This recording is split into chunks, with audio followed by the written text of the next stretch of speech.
আসসালামু আলাইকুম প্রিয় দর্শক, অন্য মঞ্চের আলাপ চাইতায় আপনাদের সকলকে আমন্ত্রণ জানাচ্ছি। বাংলাদেশের ত্রয়োদশ জাতীয় সংসদ নির্বাচনের আগে ওই নির্বাচনের সম্ভাব্য প্রার্থী ওসমান শরীফ হাদির হত্যাকাণ্ড দেশের পুরো রাজনৈতিক পরিস্থিতি উত্তাল করে তুলছিল। বাংলাদেশের পুলিশ এই হত্যাকাণ্ডের সাথে জড়িত অনেককে গ্রেপ্তারের দাবি করলেও হত্যা মামলার প্রধান আসামি ফয়সাল করিম মাসুদ থেকে গেছে ধরাছোঁয়ার বাইরে। মাঝে এই ফয়সাল করিম মাসুদের অবস্থান নিয়ে বিগত অন্তর্বর্তী সরকারের পক্ষের লোকজনের মধ্যে নানা ধরনের বক্তব্য পাওয়া গেছে। একটি পক্ষ দাবি করছিল ফয়সাল বাংলাদেশে ছিল, আরেকটি পক্ষের দাবি ছিল ফয়সাল ও তার সহযোগী ভারতে পালিয়ে গেছে। আবার ফয়সাল নিজে ভিডিও বার্তা দিয়ে দুবাইতে অবস্থান করার কথা জানিয়েছিল। শেষ পর্যন্ত পশ্চিমবঙ্গ পুলিশের স্পেশাল টাস্কফোর্স বা এসটিএফ বলছে, ইনকলাব মঞ্চের আহ্বায়ক ওসমান হাদি হত্যাকাণ্ডের প্রধান আসামি ফয়সাল করিম মাসুদ ও তার সহযোগী আলমগীর হোসেনকে গ্রেপ্তার করেছে তারা। শনিবার দিবাগত রাতে বাংলাদেশ সীমান্তবর্তী পশ্চিমবঙ্গের বনগাঁ এলাকায় অভিযান চালিয়ে তাদের গ্রেপ্তার করা হয়েছে। রোববার তাদেরকে আদালতে হাজির করা হলে পরে আদালত তাদের 14 দিনের জন্য পুলিশ রিমান্ডে পাঠানোর নির্দেশ দিয়েছেন। এসটিএফ বলছে, বেশ নাটকীয় কায়দায় ধরা হয়েছে এই দুইজনকে। এমনকি তারা আবার বাংলাদেশে ফিরে যাওয়ার উদ্দেশ্যে পশ্চিমবঙ্গের বনগাঁ সীমান্ত এলাকায় আশ্রয় নেওয়ার চেষ্টা করছিলেন। যে কোনো সময় ঢুকে যেত বাংলাদেশে। তবে অভিযুক্ত এই দুজনকে বাংলাদেশে ফেরানো নিয়ে বাংলাদেশের পুলিশের পক্ষ থেকে দুই রকম বার্তা পাওয়া গেছে। অন্যদিকে সহসাই এই দুইজনকে বাংলাদেশে ফেরত পাঠানোর সম্ভাবনা কম বলেই জানা গেছে। বিশেষ করে ভারতে আইনি প্রক্রিয়া শেষ করে ফেরত পাঠাতে বেশ লম্বা সময় লেগে যেতে পারে, এমন ধারণা ভারতীয় আইনবিদদের। বাংলাদেশে ত্রয়োদশ জাতীয় সংসদ নির্বাচনের তফসিল ঘোষণার পরদিন গত বছরের 12ই ডিসেম্বর দুপুরে রাজধানীর বিজয়নগর পানির ট্যাঙ্কির সামনে গুলিবিদ্ধ হন ওসমান হাদি। ইনকলাব মঞ্চের আহ্বায়ক ওসমান শরীফ হাদি ঢাকা 8 আসনের স্বতন্ত্র প্রার্থী হিসেবে নির্বাচনে প্রতিদ্বন্দ্বিতা করতে চেয়েছিলেন। এজন্য তিনি বেশ কিছুদিন ধরে গণসংযোগ করে আসলেন। গত বছর 12ই ডিসেম্বর জুমার নামাজের কিছুক্ষণ পরে রাজধানীর পুরানো পল্টনের কালভার্ট রোডে রিকশায় থাকা ওসমান হাদিকে গুলি করে দুর্বৃত্তরা। ওই সময় একটি ভিডিওতে দেখা যায়, একটি মোটর সাইকেলে করে দুজন লোক এসে কাছ থেকে হাদির মাথায় গুলি করে। পরে ওসমান হাদিকে উন্নত চিকিৎসার জন্য সিঙ্গাপুরে নেওয়া হয়। সেখানে 18ই ডিসেম্বর তিনি মারা যান। ওই ভিডিওর ভিত্তিতে পুলিশ দাবি করছিল, অটো রিকশায় থাকা হাদিকে গুলি করা মোটরসাইকেলের পিছনে ছিলেন ফয়সাল এবং সেটি চালাচ্ছিলেন আলমগীর। হাদি গুলিবিদ্ধ হওয়ার পর গত 14ই ডিসেম্বর ইনকলাব মঞ্চের সদস্য সচিব আব্দুল্লাহ আল জাবের বাদী হয়ে হত্যা চেষ্টার মামলা করেন। পরে মামলাটিতে দণ্ডবিধির 302 ধারা যুক্ত হয়। এরপর থানা পুলিশের হাত ঘুরে মামলার তদন্তের দায়িত্ব দেওয়া হয় ডিবি পুলিশকে। তদন্ত শেষে সাবেক ওয়ার্ড কাউন্সিলর তাইজুল ইসলাম চৌধুরী বাপ্পি ফয়সাল করিম মাসুদ সহ 17 জনকে আসামি করে গত 6ই জানুয়ারি হাদি হত্যা মামলার অভিযোগপত্র জমা দেয় গোয়েন্দা পুলিশ। তবে ডিবির দেওয়া চার্জশিটে অসন্তোষ প্রকাশ করে গত 15ই জানুয়ারি আদালতে নারাজি আবেদন দাখিল করেন মামলার বাদী। আদালত সেই আবেদন গ্রহণ করে মামলাটি অধিকতর তদন্তের জন্য সিআইডিকে নির্দেশ দেন। ডিবির দাখিল করা চার্জশিটে মোট 17 জনকে অভিযুক্ত করা হয়েছে, যাদের মধ্যে 11 জন বর্তমানে কারাগার এবং প্রধান আসামি ফয়সাল সহ 6 জন পলাতক আছে। অধিকতর তদন্তের দায়িত্ব পাওয়ার পর সিআইডি নতুন করে মোহাম্মদ রুবেল নামের একজনকে গ্রেপ্তার করে। রুবেলকে দ্বিতীয় দফায় 3 দিনের রিমান্ডে নেওয়ার পর তিনি আদালতে স্বীকারোক্তিমূলক জবানবন্দি ইতিমধ্যে দিয়েছেন। পরে তাকেও কারাগারে পাঠানো হয়েছে। অর্থাৎ এই মামলায় মোট 12 জন কারাগারে আছেন। ডিবির চার্জশিটে 17 আসামির মধ্যে প্রধান আসামি ছিলেন ফয়সাল করিম মাসুদ ও আলমগীর হোসেন ছিলেন দ্বিতীয়। হাদি হত্যা মামলার প্রধান এই দুই অভিযুক্তের অবস্থান নিয়ে সামাজিক মাধ্যমে বেশ কয়েকটি তথ্য ছড়িয়ে পড়ে। এক পক্ষ দাবি করছিল এরা বাংলাদেশের ভেতরেই আছে, আরেক পক্ষ দাবি করছিল তারা ভারতে পালিয়ে গেছে। আবার ফয়সাল নিজে 2 দফা ভিডিও বার্তা দিয়ে বলছিলেন তিনি দুবাইতে অবস্থান করছেন এবং হত্যাকাণ্ডের সাথে তাকে ফাঁসানো হয়েছে। গত 28শে ডিসেম্বর ঢাকায় সংবাদ সম্মেলনে ডিএমপির অতিরিক্ত কমিশনার এস এন নজরুল দাবি করেছিলেন, ফয়সাল ও তার সহযোগী আলমগীর হত্যাকাণ্ডের পরপরই সীমান্ত পার হয়ে মেঘালয় যান। তাদের দুজনকে সহায়তার অভিযোগে মেঘালয় পুলিশ দুজনকে গ্রেপ্তার করেছে বলেও জানান তিনি। সেদিন তিনি বলেন, ফয়সাল ও আলমগীর প্রথমে ঢাকা থেকে সিএনজিতে করে আমিনবাজারে যান, সেখান থেকে মানিকগঞ্জের কালামপুরে ও পরে প্রাইভেট কারে করে ময়মনসিংহের হালুয়াঘাটে পৌঁছান। ঘটনার বর্ণনা দিতে গিয়ে বাংলাদেশ পুলিশের ওই কর্মকর্তা তখন বলেছিলেন, ফিলিপ নামে একজন তাদেরকে সীমান্ত পার করে পুত্তির নামে একজনের কাছে হস্তান্তর করে। তারপর সামি নামে আরেক ট্যাক্সি ড্রাইভারের কাছে তাকে দেওয়া হয়। সামি তাদেরকে মেঘালয়ের তুরা শহরে পৌঁছে দেয়। পুলিশ কর্মকর্তা নজরুল সেদিন বলেছিলেন, অনানুষ্ঠানিক চ্যানেলে তারা মেঘালয় পুলিশের সঙ্গে যোগাযোগ করে জানতে পেরেছিলেন সেখানে তারা পুত্তি ও স্বামীকে গ্রেপ্তার করেছে।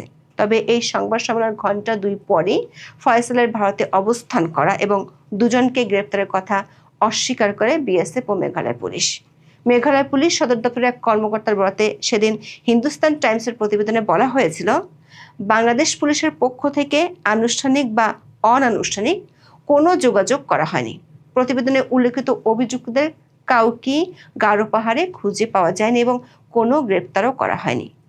হাদি হত্যায় অভিযুক্ত ফয়সাল ও আলমগীরের সীমান্ত পার হওয়া বা এ ঘটনায় পুত্তি ও স্বামী নামে দুজনের ভূমিকার পক্ষে কোনো গোয়েন্দা তথ্য, সরেজমিনের যাচাই বা অভিযানগত কোনো প্রমাণ নেই বলেও প্রতিবেদনে বলা হয়। ওই সময় একাধিক ভিডিও বার্তা দেন ফয়সাল করিম। তিনি দুবাইয়ে অবস্থান করেছেন দাবি করে তিনি আরব আমিরাতের মাল্টিপল এন্ট্রি ভিসার ছবি ভিডিওতে দেখান। শেষ পর্যন্ত ভারত থেকে ফয়সালের গ্রেপ্তারের তথ্য পাওয়া গেল। রোববার ভারতের সংবাদ মাধ্যমে পশ্চিমবঙ্গ রাজ্য পুলিশের স্পেশাল টাস্কফোর্স বা এসটিএফ এর বিজ্ঞপ্তির বরাতে ফয়সাল ও আলমগীরকে গ্রেপ্তারের তথ্য দিল। ওই বিজ্ঞপ্তির বরাতে রোববার সন্ধ্যায় বার্তা সংস্থা ANI এর প্রতিবেদনে বলা হয়, শনিবার রাতে পশ্চিমবঙ্গের উত্তর 24 পরগনা জেলার বনগাঁ থেকে তাদের গ্রেপ্তার করা হয়। এসটিএফ বলছে, গোপন সংবাদের ভিত্তিতে এই অভিযানে নামে তারা। 2 বাংলাদেশি তাদের দেশে চাঁদাবাজি, হত্যা সহ গুরুতর অপরাধ করে ভারতে অনুপ্রবেশ করেছে বলে পুলিশের কাছে গোপন ও বিশ্বাসযোগ্য তথ্য ছিল। তারা সুযোগ পেলে বাংলাদেশে ফিরে যাওয়ার উদ্দেশ্যে বনগাঁ সীমান্ত এলাকায় আশ্রয় নেওয়ার চেষ্টা করছিল। এই তথ্যের ভিত্তিতে শনিবার গভীর রাতে বনগাঁ এলাকায় অভিযান চালিয়ে তাদের গ্রেপ্তার করা হয়। প্রাথমিক জিজ্ঞাসাবাদে পাওয়া তথ্যের বরাতে এসটিএফ বলছে, ফয়সাল করিম ও সহযোগী আলমগীর হোসেন বাংলাদেশের রাজনৈতিক কর্মী ওসমান হাদিকে হত্যা করে ভারতে পালিয়ে যায়। মেঘালয়ের সীমান্ত দিয়ে তারা অবৈধভাবে ভারতে প্রবেশ করে এবং ভারতের বিভিন্ন স্থানে ঘোরাফেরার পর বাংলাদেশে ফেরার উদ্দেশ্যে শেষ পর্যন্ত বনগাঁয় যায়। এ বিষয়ে মামলা করা হয়েছে জানিয়ে এসটিএফ বলছে, রোববার আদালতে হাজির করার পর তাদের পুলিশ হেফাজতে পাঠানো হয়েছে। দৈনিক আমার দেশের এক খবরে বলা হয়েছে, আদালত তাদের 14 দিনের জন্য পুলিশ রিমান্ডে পাঠানোর নির্দেশ দিয়েছেন। দর্শক, 24-এর আন্দোলনে আওয়ামী লীগ সরকারের পতনের পর থেকে শীতল হয়ে আসা ভারত বাংলাদেশের সম্পর্ক যখন একটা পরিবর্তনের আকাঙ্ক্ষার মধ্যে, তখনই প্রতিবেশী দেশটি থেকে এই দুজনকে গ্রেপ্তারের খবর এলো। ঢাকা 8 আসনের সম্ভাব্য প্রার্থী ওসমান হাদির গুলিবিদ্ধ হওয়ার ঘটনা সে সময় বাংলাদেশে ব্যাপক ক্ষোভের জন্ম দেয়। এজন্য ভারতকে দায়ী করেও তখন বিক্ষোভ হয়।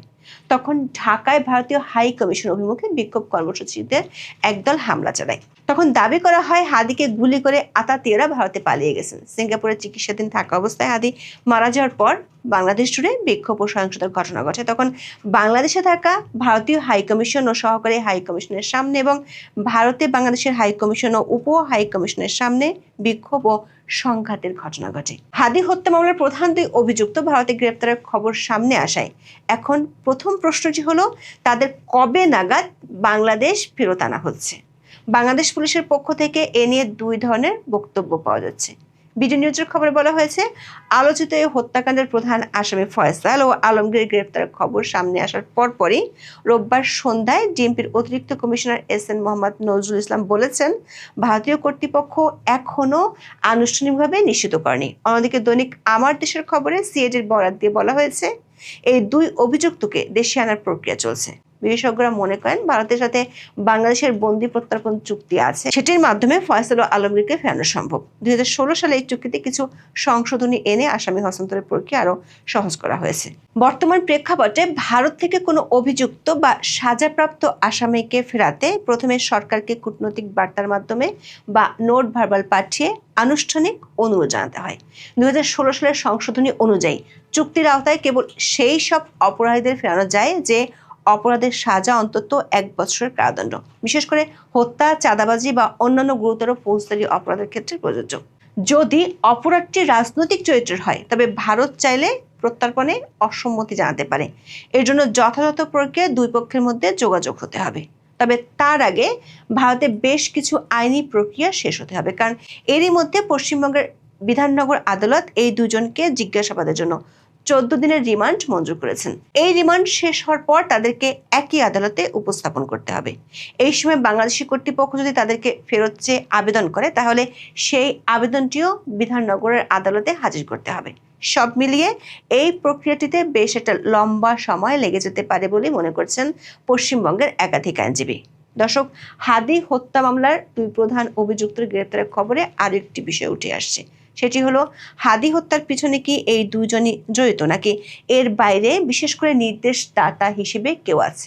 বিশেষ করে বাংলাদেশে নির্বাচনের আগে হাদি হত্যাকাণ্ড নিয়ে যেভাবে পরিবেশ উত্তাল হয়েছিল, তাতে নানা ধরনের আলোচনা ও মত উঠে এসেছিল। এখন এ পর্যন্ত। ২৬ মার্চ আমাদের মহান স্বাধীনতা দিবস। সেটাও কি নিষিদ্ধ? এমন প্রশ্ন অনেকের মনে দানা বেঁধেছে। কারণ ১৯৭১ সনে স্বাধীনতার মহানায়ক বঙ্গবন্ধু শেখ মুজিবুর রহমান তার ঐতিহাসিক ৭ মার্চের বক্তৃতায় গোটা জাতিকে প্রস্তুতি নিতে, দেশকে স্বাধীন করতে যার যা কিছু আছে তাই নিয়ে ঝাঁপিয়ে পড়ার উদাত্ত আহ্বান জানিয়ে বলেছিলেন, এবারের সংগ্রাম আমাদের মুক্তির সংগ্রাম, এবারের সংগ্রাম স্বাধীনতার সংগ্রাম। তিনি আরো বলেছিলেন, আর যদি হুকুম দেবার নাও পারি, অর্থাৎ তার আশঙ্কা ছিল হুকুম দেওয়ার মতো পরিবেশ তিনি আর নাও পেতে পারেন। বাংলাদেশে ২০২৬ সালে সেই ৭ মার্চের ভাষণ, বঙ্গবন্ধুর ঐতিহাসিক ভাষণ, যা বাঙালি জাতির ইতিহাসের ম্যাগনা কার্টা সম, যে ভাষণ ইউনেস্কোর বিশ্বের মূল্যবান দলিল হিসাবে বিবেচিত হয়েছে, সেই ভাষণ বাজাবার অপরাধে কি ভয়াবহ মবক্রেসি, নির্মমভাবে মারধর করা এবং তাদেরকে সন্ত্রাস দমন আইনের মামলায় গ্রেপ্তার করে কোর্টে পাঠানো হয়েছে। শাহবাগ থানার ভারপ্রাপ্ত কর্মকর্তা মোহাম্মদ মনিরুজ্জামানকে জিজ্ঞাসা করায় তিনি বলেছেন, এটা তো নিষিদ্ধ, কাজে নিষিদ্ধ কোনো কিছুকে নিয়ে চর্চা করলে তিনি আইনগত ব্যবস্থা নেবেন, এমনটাই তিনি বুঝাবার চেষ্টা করেছেন। আমরা কেউ জানি না ৭ মার্চের ভাষণ আদৌ নিষিদ্ধ কিনা। এটা তো পাকিস্তানিদের কাছে নিষিদ্ধ ছিল, কারণ এই ভাষণে গোটা বাঙালি জাতিকে নির্বাচিত জনপ্রতিনিধি হিসাবে বঙ্গবন্ধু সবাইকে উদাত্ত আহ্বান জানিয়েছিলেন, নির্দেশনা দিয়েছিলেন। এখন সামনে আসছে ২৬ মার্চ, মহান স্বাধীনতা ও জাতীয় দিবস। সেটাও তো বঙ্গবন্ধু দিয়েছিলেন। তো বঙ্গবন্ধু যত নিষিদ্ধ হয়ে থাকে, বঙ্গবন্ধুর সমস্ত কাজকর্ম যদি নিষিদ্ধ হয়ে থাকে, তাহলে বঙ্গবন্ধুর দেওয়া ২৬ মার্চের সেই স্বাধীনতার ঘোষণা, সেটাও কি নিষিদ্ধ হিসাবে গণ্য করবে বর্তমান সরকার? এটা আগে ভাগে জানলে এইরকম মবক্রেসির শিকার হবে না নাগরিকরা। আর স্বাধীনতার ঘোষণা এবং ৭ মার্চের ঐতিহাসিক ভাষণ, এই দুটি অবিচ্ছেদ্যভাবে জড়িত, একটা অপরটার পরিপূরক। ৭ মার্চ কার্যত বঙ্গবন্ধু স্বাধীনতার ঘোষণায় দিয়েছিলেন অনানুষ্ঠানিকভাবে, ২৬শে মার্চ সেটা আনুষ্ঠানিকভাবে দিয়েছেন।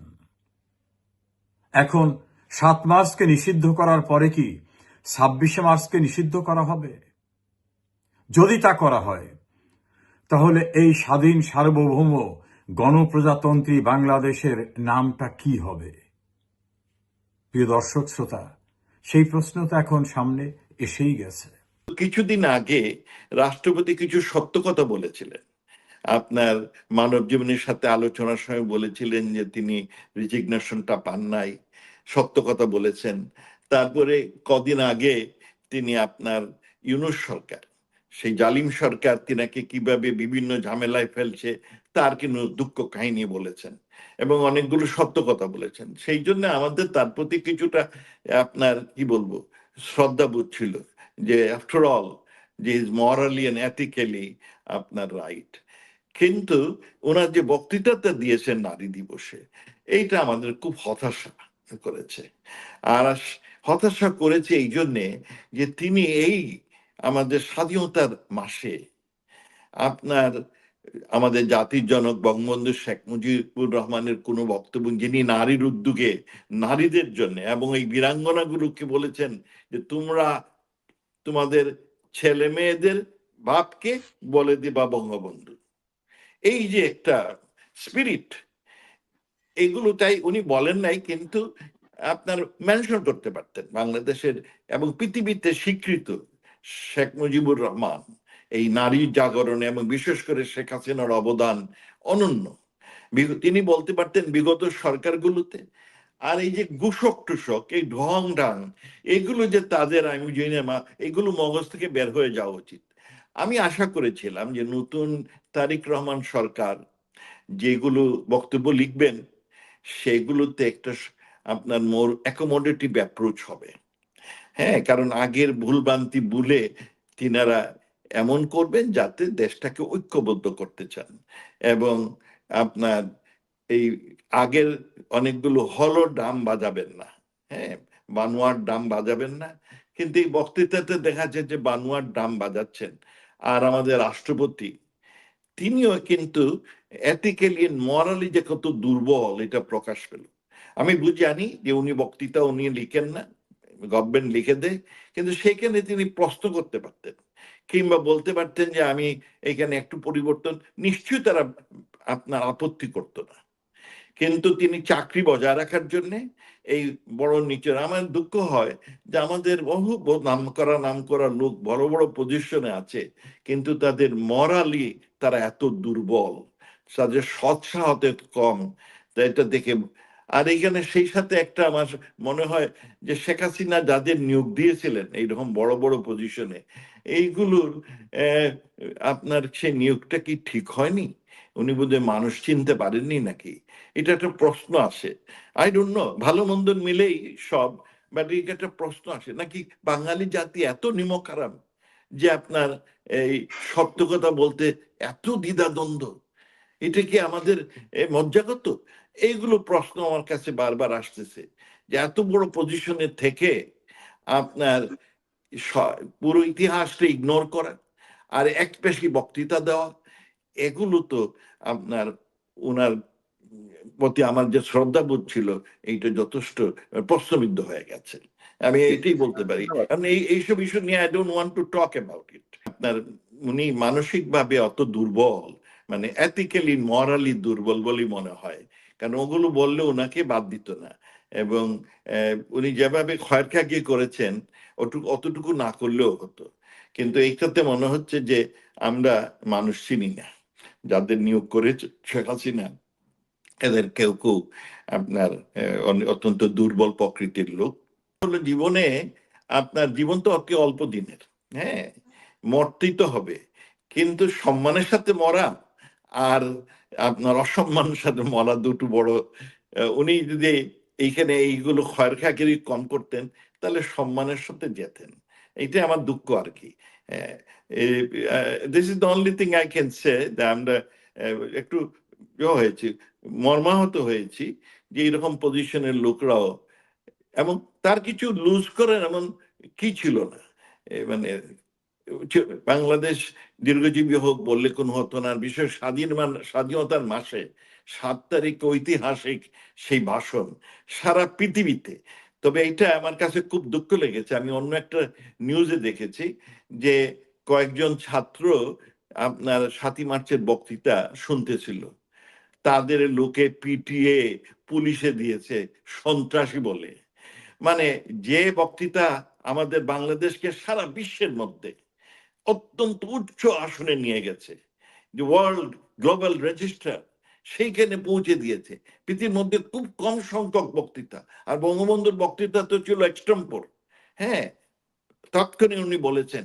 সেই 16 মিনিট 17 মিনিটের বক্তৃতা পৃথিবীর মানুষকে চমক দিয়েছে, একটা জাতিকে আপনার স্বাধীনতার মন্ত্রে দীক্ষিত করেছে। এই জন্য ইউনেস্কো এটাকে বিশ্ব স্বীকৃতি দিয়েছে। এখানে খুব কম সংখ্যক বক্তা সেখানে আছে, গেটিসবার্গ লিঙ্কনের আর ম্যান্ডেলা। আমাদের বাংলাদেশকে এত পৃথিবীর বিভিন্ন লোক এই বক্তৃতা শুনে ইন্সপায়ার্ড হয়, ইমানসিপেট হয়। সেই বক্তৃতা শোনার জন্য জেলে দিয়েছে।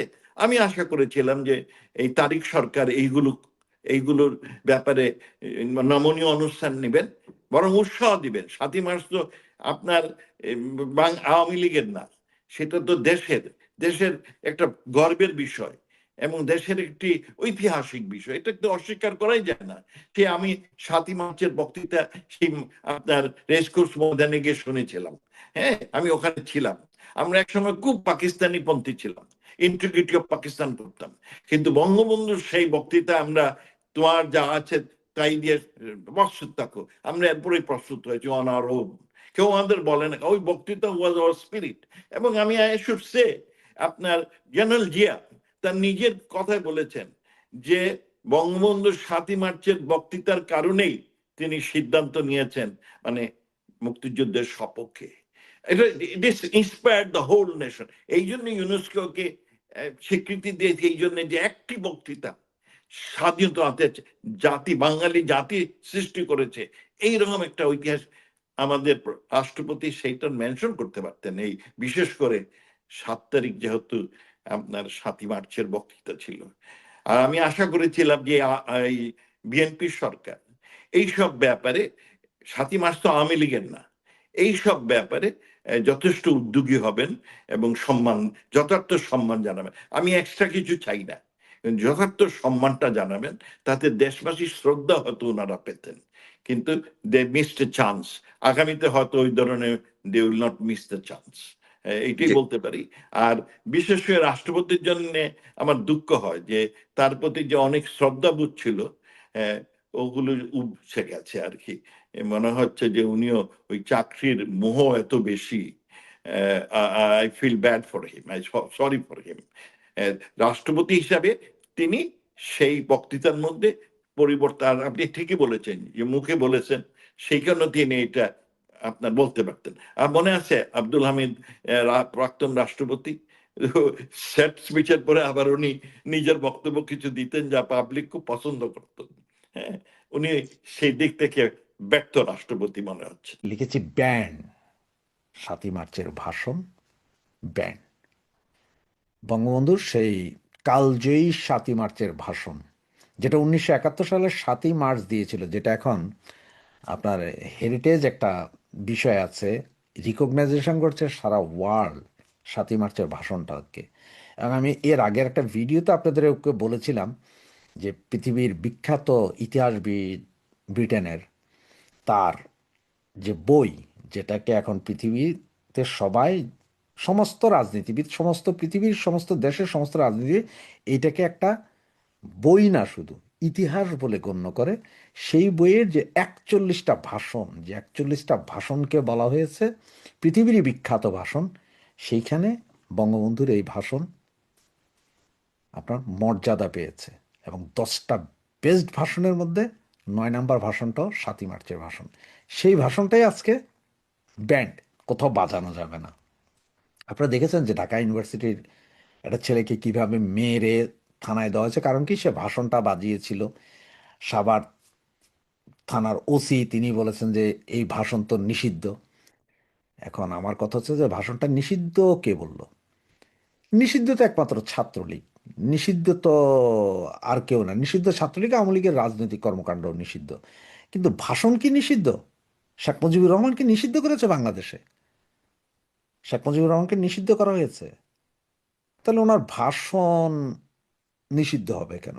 আর নিষিদ্ধ তো এরকম অনেক কিছু আছে পৃথিবীতে, না? 3X মুভিগুলো নিষিদ্ধ, ওগুলো চলে না বাংলাদেশে? ভাড়া দিয়ে সিডি ক্যাসেট দিয়ে চলে না? চলে তো। মদ গাঁজাও তো নিষিদ্ধ বাংলাদেশে, সেগুলো চলে না? কেরু কোম্পানি কেরু বানায় না, সেগুলো চলে। কিন্তু বঙ্গবন্ধুর স্বাধীনতার 7ই মার্চের সে ভাষণ নিষিদ্ধ। তার কারণ কি জানেন? এই ভাষণ যেদিন দিয়েছিলেন সেদিন থেকেই পাকিজারজদের বুকে আতঙ্ক সৃষ্টি হয়ে গেছিল। এই ভাষণের কারণে যে পাকিস্তান দুটুকরো হয়েছে, এটা পাকিজারজরা এখনো সহ্য করতে পারে না। আর সে পাকিজারজদের নাতিপুতি এরাও সহ্য করতে পারতেছে না, যার কারণে এই অবস্থা। আপনাদেরকে বারবার বলেছিলাম, এই 12ই ফেব্রুয়ারির ইলেকশনের দিন সারা দিন আমরা চিল্লাইছিলাম, তার আগের দিন সারা রাত ছিলাম আপনাদের সাথে। ইলেকশনের পরও বারবার বলেছিলাম যে ভাই, ক্ষমতায় বিএনপি আসছে, আপনারা আসেন নাই। আপনাদের এটাও বলেছিলাম যে অফিস খুলতে যেয়ে 3জন 4জন দাঁড়ায় দাঁড়ায় জয় বাংলা স্লোগান দিয়ে পালায়া যান, আপনাদের এই কাজগুলো করেন না, ক্ষতি হবে সামনে। কিন্তু আপনারা কথাটা দামই দেন নাই 2 পয়সার। এখন দেখেন, এখন এই যে 7ই মার্চ পত্রিকা, সমস্ত পত্রিকা কিন্তু বড় বড় হেডলাইন কি ছিল, যে 7ই মার্চ হচ্ছে যে তারেক জিয়ার জেল দিবস। ঠিক আছে না? 20 বছর পরে এইবারের 7ই মার্চ জেল দিবস। মনে আছে এর আগে 15ই আগস্ট খালেদা জিয়ার জন্মদিন, এখন 7ই মার্চ তারেক জিয়ার জেল দিবস। 17ই মার্চ হয়তো শুনবেন আপনারা যে জেবুর জন্মদিন। জেবুর জন্মদিন হইতে পারে, কল্পনীয় কিছু না। 7ই মার্চের ভাষণ গত 2 বছর ধরে বাঁচতে দেয় নাই ইউনূস গভর্নমেন্ট, আমরাও দেখেছি। এরপরে আপনারা যারা আছেন তারা মনে করছে আহা হা তারেক আসছে গণতন্ত্র। না ভাই, তারেক আসছে গণতন্ত্র দিবে, অমুক দিবে, তমুক দিবে। ভাই, দুধ না চাইলে, ওই যে বাচ্চায় না কানলে মায়ে দুধ দেয় না। আপনারা মনে করছেন যে তারেক আসবে, ওই তারেক আপনাদেরকে 7ই মার্চের ভাষণ বাজাইতে দিবে, এরপরে ওখানে স্বাধীনতার ঘোষণা শেখ মুজিবুর রহমান দিয়েছে সেটা আপনাদেরকে বলতে দিবে, শেখ হাসিনা পদ্মা সেতু করেছে এর জন্য আপনাদেরকে উৎসব করতে দিবে, ওই অমুকের জন্মদিন পালন করতে দিবে, অমুকের এই পালন করতে, এগুলো পালন করতে দিবে মনে করছেন আপনারা? আপনারা এতই বোকা যে তারেক রহমান আপনাদেরকে এগুলো করতে দিবে? হ্যাঁ, না, তারেক রহমান না, বাংলাদেশের জামাত, বিএনপি, এনসিপি কেউই করতে দিবে না আপনাদেরকে। আর এটা যদি করতে হয় তাহলে কলিজা বড় করে করতে হবে, যে মাইর খাবো, মাইর দিব। তো এখন পর্যন্ত মাইর দিতে পারি নাই আমরা। আমরা মাইর খেয়েই যাচ্ছি, প্রতিদিন খেয়ে যাচ্ছি, মাইরই খাচ্ছি, মাইর দিতে পারছি না। এখনো কারো বলে ভাই এখনো তো ওদের পুলিশ। আরে ভাই, গত 17 বছরও আমাদের পুলিশ ছিল, আমাদের পোলাপাইন ছিল, আপনি আমি আমরা সবাই ছিলাম।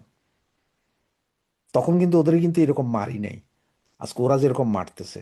সুতরাং এখন আমরা যদি না দাঁড়াইতে পারি, আমরা যদি দাঁড়াইতে না পারি, এইভাবে ব্যান্ড থাকবে।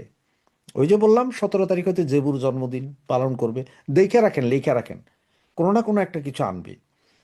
তার কারণ সেটা আপনারা মুখে বলে নাই, ইনডাইরেক্টলি বলছে। এবং এই যে শিলং স্বরাষ্ট্রমন্ত্রী, উনি কি বলেছে শুনেছেন? যে আওয়ামী লীগের রাজনৈতিক কর্মকাণ্ড নিষিদ্ধ, সুতরাং তারা কোনো প্রোগ্রাম করলে করতে তো পারে না, তারা হুঙ্কার দেয়, ওই ছোটখাটো একটা দুইটা আসে, ওগুলারে পুলিশ তুইলা দেয়। সুতরাং আমরা যতক্ষণ পর্যন্ত 1000 খানিক, 10,000, 20,000 একসাথে নাইমা হুঙ্কার দিতে না পারবো, ততক্ষণ পর্যন্ত আতঙ্ক ধরবে না। কারণ রাজনীতি করতে হলে আপনার আতঙ্ক আনতে হবে, আতঙ্ক যখন আনবেন না ততক্ষণ আতঙ্ক ধরবে না। এই যে আজকে 7ই মার্চের ভাষণ যে 2-3 জন চালাইছে তাদেরকে স্যালুট। ওরা, আমি বলবো যে ওরা এই জাতির সূর্য সন্তান। ওরাই বলবো যে নূর হোসেন, ওরাই নূর হোসেন, ওরাই 30 লক্ষ শহীদ মুক্তিযোদ্ধার সন্তান, এ যারা করেছেন। আর বাকি যারা, আমি 7ই মার্চের আগেও বলছিলাম আপনাদেরকে যে আমাদের নেত্রী বলেছিলেন 7, 17, 26 পালন করতে হবে। এই বিষয়ে একটা ভিডিও আছে, আমি বলছিলাম 7ই মার্চ যদি মাইক বাজাইতে না পারেন, মোবাইল দিয়ে বাজাইন, অন্তত একটা সাউন্ড বক্স নিয়ে বাজাইন, পারেন নাই। এখন মায়া কান্না শুরু হয়েছে, এখন আপনাদের আলোচনা, হায় হায় আমরা তারেকের কাছে, তারেকের কাছে আপনারা কেন চাইবেন? তারেকের কাছে আপনারা কেন চাইবেন? তারেক আর চাইলেই আপনাদের দিবে কেন? তারেক কি জানে না যে আপনারা রাস্তায় নামলে তারেকেরই প্রবলেম? সুতরাং তারেক তো আপনাদের রাজনীতি করার মতো সেই সুযোগ করে দিবে না। এই সুযোগ আপনারাই বের করে নিতে হবে। কেমনে, কিভাবে, কখন, কিভাবে, এটা আপনারা বের করে নিতে হবে। আর বারবার বলছিলাম যে ইলেকশন গেছে, এখনই এত হল্লা চিল্লা করে না, একটু ধৈর্য ধরে আস্তে আস্তে আগান না। আপনার ইলেকশন শেষ হওয়ার 3 দিনের ভেতরে সারা বাংলাদেশ একটা উৎপাত শুরু করে দিয়েছেন। ওই তালামারা অফিসগুলো যে খুলতে গেছেন, খোলেন তো নাই, ওইখানে যে মিছিল করে ফটো মারছেন, মানে ফুটেজ খাইতে গেছেন, এরপরে যে অফিসগুলোর আবার ভাঙ্গা আগুন জ্বালাইছে। আপনারা এই কাজই করছেন। এত বোকা কেন ভাইজান আপনারা?